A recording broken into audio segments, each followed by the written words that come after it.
and welcome to the Mountebank History of Scotland podcast. This is a series of comedy podcasts all about Scotland's history by me, Daniel Downey. I am a professional comedian based in Edinburgh. I'm also a historian with a master's degree in Scottish history, and today's episode is all about the first Jacobite Rising in Scotland. That is the first attempt to try and restore the deposed King James VII of Scotland and II of England and Ireland onto the thrones that had been usurped by James's son-in-law William of Orange and his daughter Mary, who had since been made King William II of Scotland and King William III of England and Ireland and Queen Mary II of Scotland, England and Ireland. This first Jacobite Rising in Scotland, it was wholly unsuccessful, as were all the subsequent Jacobite Risings. The Jacobite Risings in Scotland, they were kind of like respective Tory Prime Ministers in Britain between 2010 and 2024. All of them were wholly unsuccessful, but each in their own kind of unique ways. The 1689 Jacobite Rising, it was led by a charismatic and dashing military leader, John Graham of Claverhouse, Viscount Dundee, or Bonnie Dundee, as he would become known in Jacobite folklore. Nobody of any real significance came out in support of Dundee's rebellion, although to be fair, nobody supporting Dundee is considered pretty much par for the course here in Scotland. King James, he had been stripped of all of his royal titles, but his arrogance and hubris meant that next to nobody supported his attempts to then try and get them back. He was like the prince formerly known as Andrew. Dundee's Jacobite army, it was comprised almost entirely of Highland clansmen. Now, obviously, these days, members of the clan, they tend to prefer the orange guy.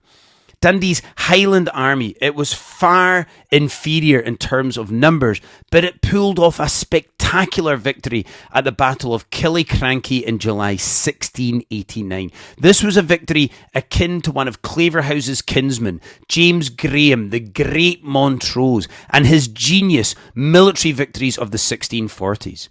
The Jacobites, however, they suffered a devastating blow when their charismatic leader was hit by a musket ball under the arm while applying his roll-on deodorant and died from his injuries. The protagonist had been taken out by a flying wee ball. It would have made for a far more satisfactory ending to the Harry Potter series. Without Dundee's inspired leadership, the Jacobites couldn't defeat a far smaller government army at the Battle of Dunkeld in August 1689. And in the aftermath of the Battle of Dunkeld, the 1689 Jacobite Rising very quickly fizzled out, destined to never make it out of the group stages, the most Scottish of all fates. Now, if this is the first time that you have listened to the Mountebank History of Scotland podcast, this is the sort of thing that you should expect. It's Scottish history with lots of Farage bashing and jokes about the royal family. If that sounds like your thing, you're going to enjoy it. If not, I don't know, Jacobite history, maybe Outlander. I certainly cannot promise any soft-core pornography over the course of the next 45 minutes of this podcast. Anyway, without further ado, here is your episode all about the first Jacobite Rising in Scotland. I do hope you enjoy it. Have fun out there, and I'll see you all on the other side. William's decision to invade England, or more accurately, to offer his assistance in the whole having a Catholic on the throne debacle, was partly a strategic decision to assist in his war against the French on the continent. If James had remained King of England, then England would have a Catholic monarch that could potentially ally with the French against the Protestant Dutch. And so by intervening in the constitutional situation in Britain, William was able to ensure that England would join his alliance with the Holy Roman Empire and Spain against the French. However, before William could send English or Scottish soldiers to the continent to fight, he needed to convince the parliaments in England and Scotland that the Jacobite loyalists that remained in Scotland and Ireland posed no threat. Both Scotland and Ireland could potentially be used as the basis of a French-backed Jacobite invasion of England. And so William, he had to act quickly to snuff out his Jacobite opposition in his northern and western kingdoms before he could then redeploy his troops to the Low Countries where they could take the fight to the French on the continent. William was arguing that they will use Scotland and Ireland as the basis of a foreign invasion of the British Isles. It's an argument that was used by Williamite supporters in the late 17th century and one that is continually used by reform candidates in Scotland in the 21st century. In Scotland, the first Jacobite Rising came under the stewardship of John Claverhouse, now Viscount Dundee, who raised the Royal Stuart Standard on Dundee law on the 13th of April 1689. Claverhouse, he had raised the standard of Dundee by building a V&A museum, but unfortunately it didn't attract many visitors. Dundee's army was comprised of only 2,000 men, and almost all of them were Highland clansmen who had been called out by their chieftains who remained loyal to King James VII of Scotland, or more accurately, to the true Stuart line. The first Jacobite Rising had, outside of Viscount Dundee, no support from the Scots nobility whatsoever. One of the reasons the 1689 Rising in Scotland had such little support from the Scots nobility is because James had done such a thorough job of disaffecting Scotland's most powerful families during his reign in Scotland both as king and as Duke of York. James had alienated the governing elites of the late 17th century to such a degree that despite the main line of Scotland's Stuart dynasty, who had ruled in Scotland for over 300 years, being expelled from their thrones, not a single magnate of any consequence stirred a little finger to try and stop the process. Basically, James was such an inept political leader, it forced people who should naturally support him into supporting the orange guy instead. He would have made the perfect leader of the American Democratic Party. It has become quite fashionable amongst modern-day historians to laud King James over his religious reforms, which by modern-day ecumenical standards are considered and are incredibly progressive. But James was no progressive. James's religious legislation was designed to ensure the rapid manning of social, political and military positions by Catholics before then using the prestige and power of his position as king to push for mass conversions amongst the population on the whole. Such an example had been set for James in France with the all-powerful autocratic Catholic King Louis XIV. James, during his time in Scotland, had strengthened royal control through the Test Acts of 1681 and his manipulation of the Privy Council in Scotland. If you want more information on that, you can check out my episode on the Killing Time. And then, on becoming king in 1685, he had worked to strengthen his royal authority and convert Scotland's most powerful nobles to Catholicism. But as we've discussed on previous episodes of the podcast, James, he was wholly unsuccessful in achieving mass conversions to Catholicism amongst the Scots nobility and the Scottish population on the whole. James's religious legislation and his incessant power grabs, it put him at loggerheads with the Scots nobility, which then allowed William to come to terms relatively quickly and easily with Scotland's most powerful political heavyweights and men who should, in theory, be his opponents. So James, he turned out not to be progressive at all and actually was a bit of a creep who was desperately trying to convert everybody to Catholicism. He was the Russell Brand of the 17th century. Examples of men who should, in theory, have supported King James but came to terms with William instead were key political figures such as John Murray, the Marquess of Atholl, and William Douglas, the Duke of Hamilton. Both of these men were royalist supporters, men who would traditionally be considered Jacobite or Tory, and both came to terms with William pretty quickly in January 1689, and both would go on to fulfil positions within the Williamite government in Scotland. Atholl, although he had lost favour with King James throughout James's rule in Scotland in the 1680s, he had fought to put down the Argyll Rising of 1685, and he was certainly lukewarm to William's ascension. He had allowed his troops to be deployed against William at the Battle of Killiecrankie, and he was also imprisoned in 1690 after being implicated in a plot to restore King James to the throne. Atholl, he was happy to feign his support for one side while simultaneously helping the opposition try to get back into power. It's like Keir Starmer's time in Jeremy Corbyn's shadow cabinet.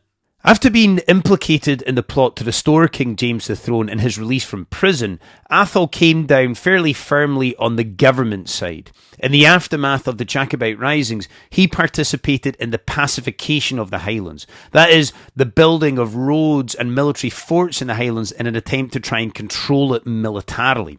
It was at this time that the duelling of the A9 began, and, if we're lucky, fingers crossed, it might just be finished in time for the 400-year anniversary of the beginning of its construction. Now, despite Atholl finally supporting the government, after his release from prison, there remained Jacobite sentiment within his own family. Atholl's grandson, Lord George Murray, would go on to command the 1745 Jacobite Rising and become one of the most prominent Jacobite figures in all of Scottish history. William Douglas, the Duke of Hamilton, like Atholl, was another natural royalist who, despite his political inclinations, came to terms with the new regime in Scotland.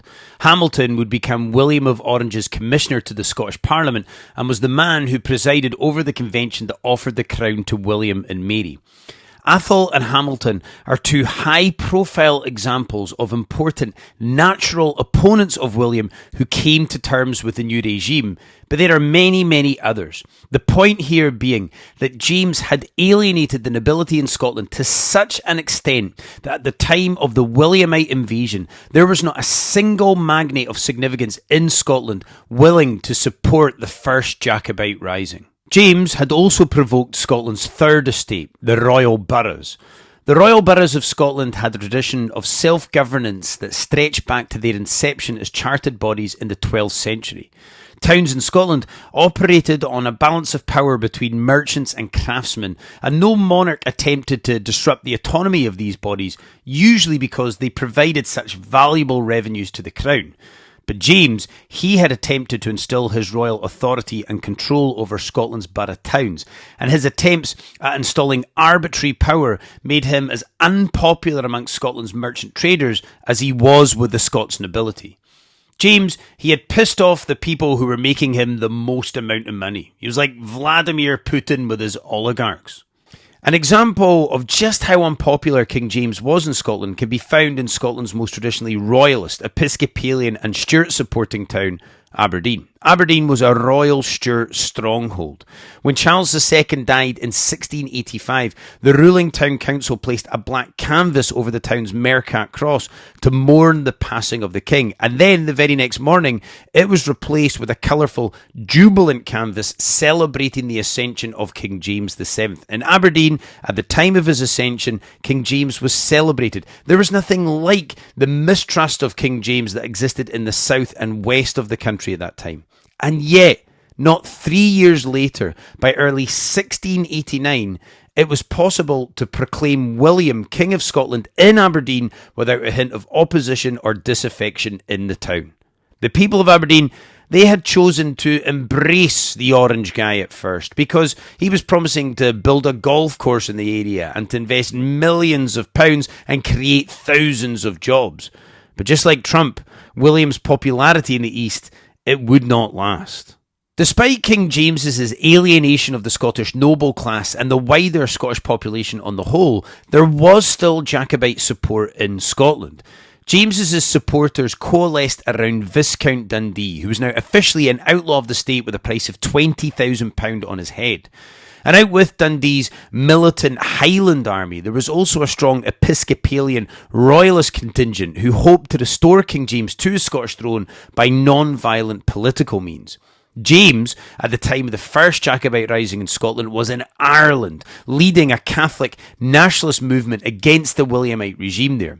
The Irish nationalists, they used the Jacobite Risings as an opportunity to try and fulfil their key aims of freeing the Dublin Parliament from its Anglo dominance and restoring deposed Catholic landowners whose lands had been confiscated during the Cromwellian invasions of Ireland in the 1650s. James, he was using Ireland to try and increase his popularity. He was like a man in his 40s pretending to like kneecap. King James is often considered a friend of the Gael because the first Jacobite Rising in Scotland was very Highland in nature, and James was simultaneously leading a nationalist movement in Ireland. However, the Scots Jacobites Irish nationalists and James's own personal aims rarely aligned at all. James had, aside from his Catholic religion, every trait expected of the typical Anglo-Saxon 17th century British monarch of the time, and that included a distrust and a distaste of the Gael that was prevalent amongst all Stuart monarchs since the early 15th century. James was, at the end of the day, an Anglo-centric king attempting to win back his most valuable throne, which was his English throne. James's aspiration was never to relinquish the English domination of the Dublin Parliament and subjugation of Ireland.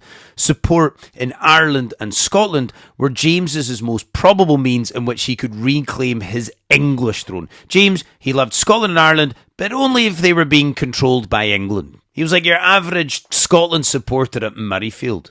While in exile in France, James wrote instructions on kingship for his son and heir, James Francis Edward Stuart. And in these instructions, he advises his son to try and not strike up a friendship and stay regularly at the home of a paedophile sex trafficking billionaire and then ask your ma to bail you out in an out-of-court settlement. James, in the instructions, praises the Highland clans for their loyalty, but he also talks of the dangers of Gaelic separation in Scotland and a need to eradicate the Gaelic language. He advises his son that native Irishmen should be restricted from the highest civil and military positions in Ireland. But in 1689, at the beginnings of the Jacobite Risings, James had little choice but to look to Celtic Scotland and Ireland as the best means of regaining the thrones that he had lost in Britain. Dundee set up his military headquarters at Blair Castle in Perthshire, the seat of the Earls of Atholl. The Irish reinforcements that he had hoped James would send from Ireland never materialised. In the end, only 300 Irish royalists arrived and took with them no additional funds or additional resources for the Scottish Jacobite army. 300 Spartans arriving, that would have been useful. 300 unarmed Irish folk, that's just a Ryanair flight. The man in charge of commanding the Irish contingent of the Scottish Jacobite army was Colonel Alexander Cannon. Cannon turned up with no guns.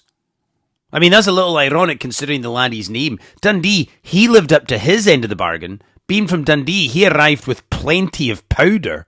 Alexander Cannon was an experienced Scottish commander born into a Catholic community in the Covenanting heartlands of Kirkcudbright and Galloway. He spent much of his career in the Scots Brigade of the Dutch Army in the service of Prince William of Orange. In 1685, he had been part of the governmental forces responsible for putting down the Monmouth Rebellion, and when in 1688 most of James's military leaders defected and joined the ranks of the Williamite army, Cannon remained loyal and accompanied King James into exile and then on his campaigns in Ireland. The man sent to deal with the alarming threat developing in the Highlands was the experienced Scots military commander and Highlander Captain Hugh Mackay of Scorey. Sutherland-based Clan Mackay was Presbyterian, and Captain Mackay saw it as his moral and religious duty to chase these barbarians back to their hilly confidence and refuge. I mean, my goodness, if Mackay thought that Highlanders were barbarians and he wanted them replaced with Anglo-Saxons, then he would love the modern-day Highlands. Mackay had also served in the Scots Regiment of the Dutch Army and was also involved in the quelling of the Monmouth and Argyll rebellions of 1685. Both men on each side of the battlefield, Mackay and Cannon, had both served in the Netherlands. This was pre-Brexit, when Scottish people could actually live and work freely on the continent.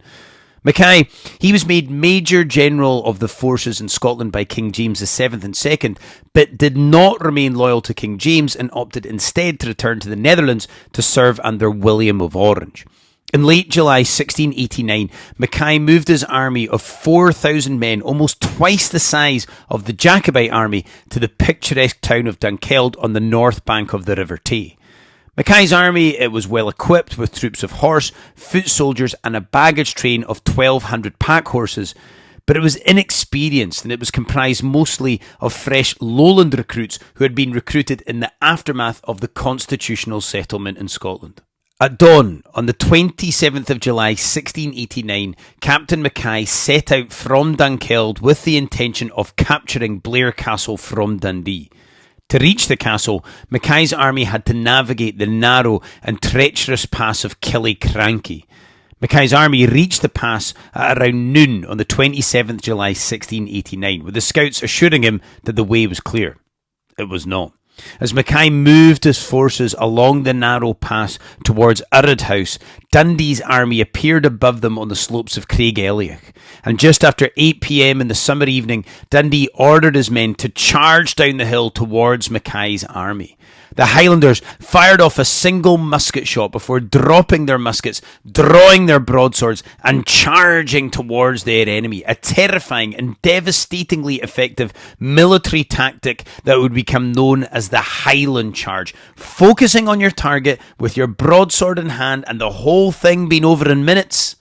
That remains a very standard tactic for Highland men to this day, although the single shot tends to come at the end. Inexperienced, overwhelmed and terrified, Mackay's men were unable to fix their bayonets in time and were quickly overrun and broke. Those who weren't cut down by the Highland army fled towards the River Garry, where they drowned. One young soldier was able to make a famous escape by leaping 6 metres across the River Garry onto steep rocks, a spot known as Soldier's Leap, which you can visit at Killiecrankie to this day. The Battle of Killiecrankie, it was over in minutes. In the end, only 400 of Mackay's men were able to successfully forge the River Garry and make it back to Perth safely. Less than a quarter of them made it back alive. Most drowned or died on the hillside. It was, on the whole, a fairly unsuccessful Duke of Edinburgh expedition. But the Jacobite victory, it also came at a cost.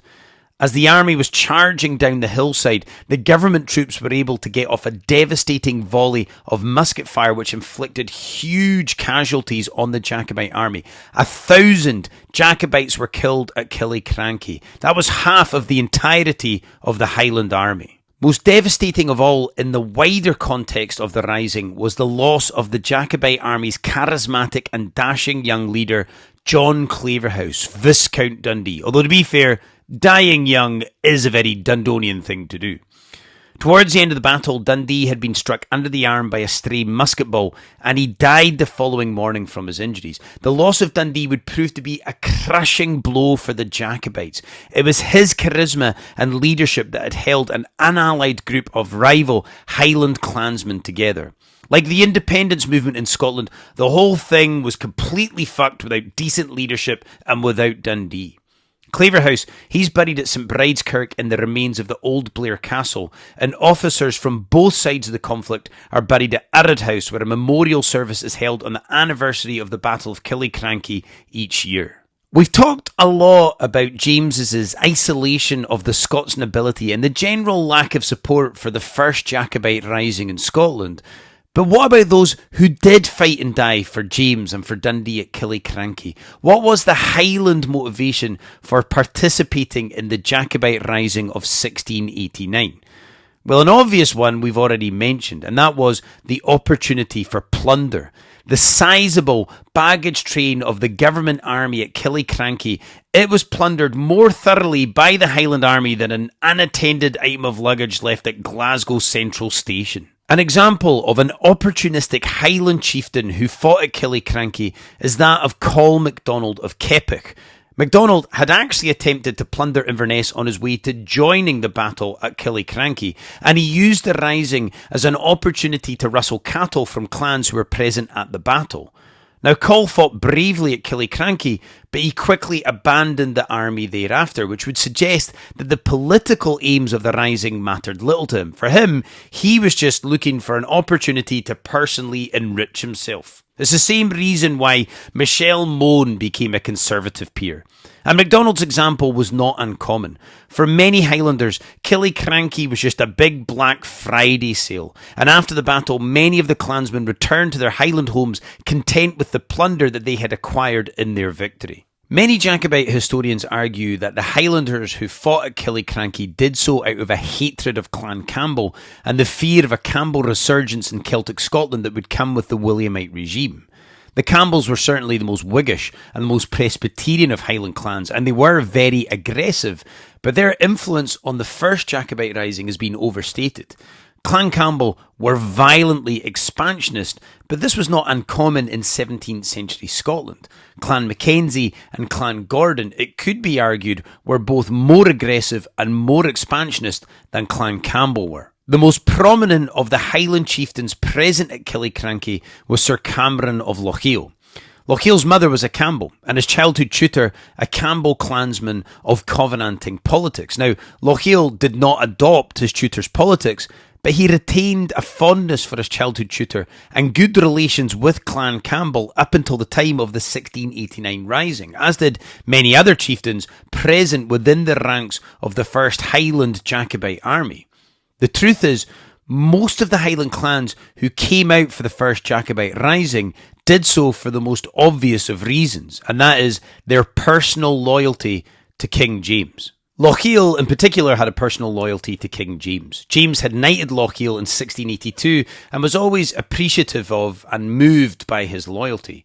Sir Cameron of Lochiel was every bit the epitome of a model Highland chieftain, although it should be noted, for a man of apparent such high standing and stature, Lochiel famously bit out the throat of an English officer. 17th century deep throat was extreme, allegedly commenting it was the sweetest bite he ever took. Lochiel, he bit the Englishman's throat out after he refused to accept a Scottish banknote, which I think we can all agree is a perfectly reasonable reaction. Lochiel was 60 years old at the time of the Battle of Killiecrankie. He had fought on behalf of the Stuarts since the 1650s, participating in the Glencairn Rising of 1653 and 1654 against the Cromwellian occupation of Scotland and supporting the suppression of the Argyll Rebellion in 1685.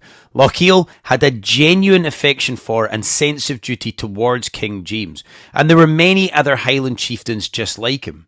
For most, the Jacobite Rising of 1689 was not just an opportunistic grab for riches. Those who were at Killiecrankie were motivated by the simple desire to restore a king to whom they were loyal to. After Dundee's death, the leadership of the Jacobite army disintegrated. There was no obvious successor after the main guy was gone, and so the whole thing it just quickly fell apart. It was like when Sir Alex Ferguson left Manchester United. The army suffered from bitter infighting over who should assume command of it. Command, in the end, passed to the leader of the Irish forces in Scotland, Colonel Alexander Cannon. But Cannon's leadership of the army was contested by Lochiel, and he stood little chance of effectively commanding an almost entirely Highland army without the endorsement of its most powerful and prominent chieftain. Cannon was severely hampered by the fact that he was a lowlander, unfamiliar with Highland customs, and was a non-Gaelic speaker. Not speaking Gaelic has never been as important to Scottish political leaders as an ability to talk shite. Lochiel felt, perhaps not unreasonably, that he was the obvious successor to Dundee, and so, after not assuming control of the army, he stalked off in a rage, and so did many of the clansmen. They followed them back to their Highland homes. But despite Lochiel's sulk and the ranks of Highland deserters, the size of the Jacobite army actually grew significantly post-Killiecrankie as news of the Jacobite victory spread through the glens and villages of the Highlands. The Jacobite numbers swelled to around 4,000. Cannon struggled to control this rapidly expanding army. Discipline was poor, and the army lacked vital military resources such as cavalry and artillery. The next logical step post-Killiecrankie would be for the Jacobite army to move into the lowlands and make for the capital. But to reach Edinburgh, the army would have to march through Stirling, and it was ill-equipped and stood no realistic chance of taking Stirling Castle or Edinburgh thereafter. And so Cannon remained in Perthshire, where he continued to recruit new recruits into his army. But every second of immobility meant the likeliness of Jacobite success in Scotland became less and less likely. The government in Edinburgh were at this stage completely unaware of the predicament Cannon found himself in. They expected an imminent Jacobite invasion of the lowlands and made plans to abandon Edinburgh and make for England if and when the Jacobites reached Stirling. Initially, privy councillors in Edinburgh were unaware even of Dundee's death at Killiecrankie. Rumours were rife that it was Mackay who had been killed in the fighting and that the entirety of the government army had been wiped out. Mackay had in fact survived the Battle of Killiecrankie, and he was able to make it to Perth with around 400 of his army intact. When the news finally reached Edinburgh of the death of Dundee and the Jacobite army's immobility at Perthshire, the situation quickly changed. The Cameronians, who had been stationed in Edinburgh during the sitting of the Convention Parliament, were mobilised, and an army around 800 strong was dispatched and sent to Dunkeld under the command of one of the great Covenanting heroes, the man who had won the Covenanters' most famous and spectacular victory at Drumclog 10 years earlier, William Clelland. Cleland's Cameronian army reached Dunkeld on the 17th of August 1689 and immediately began erecting defences in the town's main street and cathedral. The Cameronians fortified the walls of the large manor house, Dunkeld House, where they planned to make their final stand. They withdrew to a manor house to make their final stand. They were like Prince Andrew. At 7 a.m. on the 21st of August 1689, the Jacobite army arrived in Dunkeld and attempted to dislodge the Cameronians from the town. What followed was hours and hours of brutal street fighting, hand-to-hand guerrilla combat, and the almost complete destruction of the town. On the 21st of August 1689, the Battle of Dunkeld played out over the course of 11 brutal hours on a long summer's day in which the town was completely destroyed. The town was destroyed by people from a different culture talking a different language. It's how the Daily Mail wants you to feel about literally every single town in Britain. The Jacobite army, they were unable to deploy their devastating Highland charge military tactic in the narrow streets of Dunkeld and were reduced to hand-to-hand combat on the streets. The Jacobites, they moved from street to street, slowly gaining control of the town, and the Cameronians were gradually pinned back further and further into the town. But just as the Cameronians were getting ready to make their planned final stand at Dunkeld House, at 11 o'clock in the evening, after 11 brutal hours, the Jacobite army finally withdrew. There was no winner of the Battle of Dunkeld, but for the Cameronian troops it was an inspired and incredibly brave defence of the town and a determined resistance against the far larger Jacobite army. The heroic Cameronian defence of Dunkeld, like the Jacobite victory at Killiecrankie the previous month, came at a cost, however, and that was the loss of their charismatic and adorned leader, William Clelland. The Cameronian military hero was shot in the liver and head, and when he was shot, he dragged himself behind a bush to die so his men wouldn't see that he had been hit and would keep fighting. He dragged himself away so that his followers wouldn't have to witness his downfall. It's the same reason why Rishi Sunak fucked off to America. Clelland, he was buried in Dunkeld Cathedral just 3 weeks after his greatest adversary Claverhouse's death in similar circumstances. Dunkeld would prove to be a turning point in the Rising. After Dunkeld, Cannon's leadership of the Jacobite army was superseded by another Scots military veteran, Thomas Buchan. Buchan was a professional soldier from a Catholic family in Aberdeenshire. He had served in France and the Netherlands and remained loyal to King James post-1688, accompanying James on his campaigns in Ireland. But Buchan's leadership of the Jacobite army, it was uninspired, and post-Dunkeld, the Rising quickly lost its impetus. A meeting between the clan chieftains and the Jacobite officers was held in Keppoch in April 1690, and the decision was taken to continue the fledgling rebellion. Buchan marched with 1,200 men through Speyside. This was the lands of Scotland's most powerful and loyal Catholic family, the Gordons. While marching through Speyside, Buchan expected to acquire more recruits as he progressed, but in fact the opposite happened. Desertions were rampant and the Jacobite army's numbers dwindled down to around 800 men. Buchan marched towards Cromdale, near modern-day Granton-on-Spey, in an attempt to try and gain the support of Clan Grant, who were based in the area. On the 30th of April 1690, the Jacobite forces were met by the new leader of the government forces in Scotland, Thomas Livingston. Livingston was a Dutch-born officer who had served under William of Orange in the Netherlands and as a deputy to Captain Mackay throughout the 1689 Rising. As Livingston approached Buchan's position at Cromdale, the Jacobite army attempted to retreat. Livingston then launched a decisive and deadly cavalry charge that resulted in the deaths of at least 400 men, destroying the remnants of the Jacobite army and marking the end of the first Jacobite Rising in Scotland.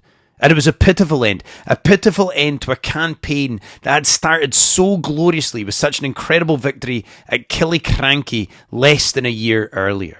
The Williamite forces may have temporarily halted the Jacobite movement, but they had certainly not quelled it. To do so would require a severe military response to the Jacobite problem that William faced in the Highlands. And it is this Williamite attempt to control the Highlands that would lead to one of the most infamous episodes in all of Scottish history, the Massacre of Glencoe. And it is the Massacre of Glencoe that we are going to talk about on the next episode of the podcast. So that brings us to the end of the episode, folks. I do hope you enjoyed it. Thank you so much for listening. If you appreciate the effort that goes into me writing and recording and producing these podcasts, then you can leave me the price of a cup of coffee or a pint of beer at my Buy Me a Coffee or Ko-fi accounts. I'm on both of those at Mountebank, Scotland. It's really appreciated. Please, if you don't mind, take the opportunity to like, share, review the podcast. That all helps massively in terms of the algorithm and trying to grow my audience. Give me a wee follow on social media as well. I'm on Instagram and TikTok at Mountebank Scotland. I'm normally on there posting videos about Scottish history, stand-up clips, that sort of stuff. Those of you who are regular listeners to the podcast will know that at the end of each episode, I like to match what I'm talking about in the episode with a malt whisky from Scotland. And I'm going to match the events of the first Jacobite Rising in Scotland with Glencadam, which is relatively local to Dundee. It's probably the biggest distillery that's closest to Dundee. Viscount Dundee is, of course, a huge character in our story. But also, one of the reasons I've chosen Glencadam is because I've had the 10-year-old and I've had the 15-year-old from their distillery, and I think the 10-year-old is better. So, it's something of an underdog story comparable to what you would think would be the stronger, more important dram. So it's really zesty, it's super light, super drinkable. It's very bourbony, lots of vanilla kind of tannins coming through in it. I think it's really lovely, sharp, kind of summery dram. So perfect for if you happen to find yourself doing a wee pilgrimage to Killiecrankie in a Scottish summer in July. So yeah, I think that's me. I don't have anything else to tell you. I look forward to seeing you all in the next episode of the podcast. Thank you all so much again for listening, and I'll see you all next time. Cheerio then. Bye-bye.